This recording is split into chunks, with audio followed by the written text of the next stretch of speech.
Assalamu alaikum warahmatullahi wabarakatuh. Welcome back to my channel. My name is Rukaya and I'm sharing my life experience working as a housemaid, a domestic worker in Saudi Arabia. So my subscribers, thank you so much for subscribing to my channel, and if you're new here, please consider subscribing to my channel. Okay, so today, as you guys see my title of the video, struggles that we face as a housemaid in Saudi Arabia, and it's a real thing that you actually face it. Some of them, I cannot even mention all of them. Okay, I'm just mentioning a few, and let's say maybe this is important things.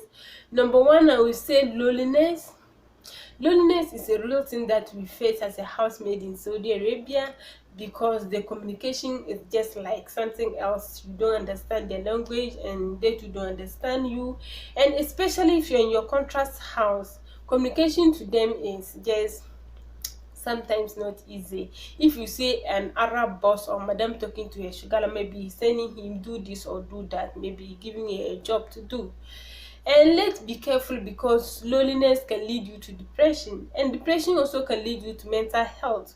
So you just have to be careful and know how to manage this loneliness. And number two on my list, I would say resting time, because here is real. You don't have a rest time. If the work is there, you're supposed to work hard until you finish, because you don't have a break time. You don't have a rest day.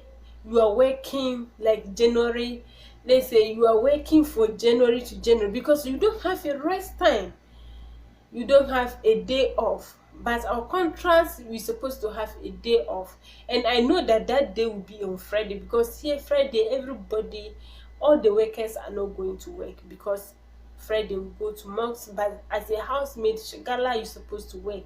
As for me, for example, Friday is my busy day, because Friday all my madam children and his grandchildren will be here. So Friday I'll be busy. So you don't even have a day off, a break time, or a resting time.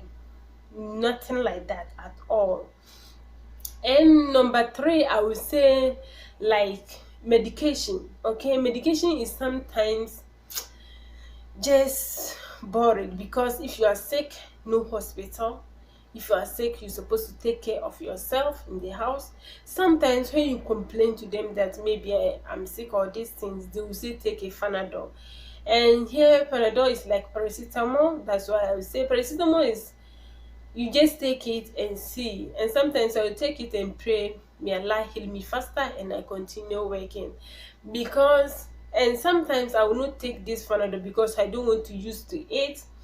Every time if you are sick taking this Panadol, maybe you'll be addicted to it. So sometimes I don't even take a Panadol. I'll just leave my body to see if my antibodies can fight over it. But if I know that like I'm getting more pain, so I was supposed to take this Panadol. And that is, it's a reality, because I don't know why, because they're supposed to take you to hospital if you are sick, but I don't know what's the reason behind this. And I would say another thing is like food. Some sugarless has just like struggling for food, real thing, struggle for food. You're supposed to have 3 days meal a day, but some of them will end up eating 1 meal a day. And as for me, my house, I'll say alhamdulillah, I eat more than 3 times sometimes a day, so I'll say alhamdulillah for that. I don't have a problem of that. And another thing is salary.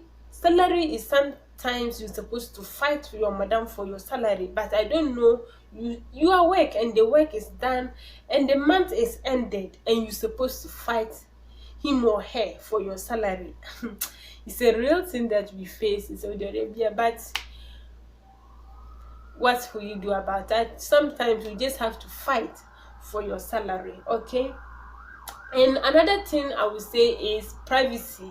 Sometimes some of the sugar don't have a room, maybe your own room for your own self. So if you don't have it, you're supposed to share a room with maybe her children or something.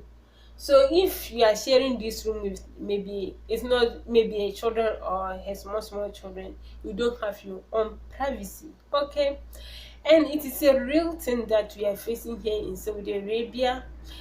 Me, the one thing that gets me so much is, let's say, medication, the hospital, because sometimes you are sick. When I was first here, I get a heavier sickness and it's not easy. I lost my throat, I cannot talk, I cannot drink, and I cannot eat. And I supposed to work too. So I would say I go through a lot of that time, because I don't even, this Panadol, you will be, it's not a proper medicine for yourself. So, and I don't know, but I would say thank God to one of my friend. Her name is Joyce, and I would say I just thank her so much. And I used to just talk to her, and he said, ah, what is wrong with you? I can't hear you properly. So I explained myself to her, and she said okay, and he teach me, he just showed me one of the medicine in the house, but I take it. It's like a tea, you're supposed to use it, they call it zata, and I just make it with a tea and I drink it. 3 days later, I just fit and I continue working. It's not easy. That time I go through a lot because I can't eat, I can't drink, and I supposed to work too. So it's not easy. And that time I'm first year, so my mom think, my madam, she think like it's a laziness or what, but I know what I go through on that time. I know what I go through on that time. So it's not easy, but we're supposed to face it. So I will see you guys in my next video. Stay safe. Bye. Masalama. I love you all. Bye. Stay safe.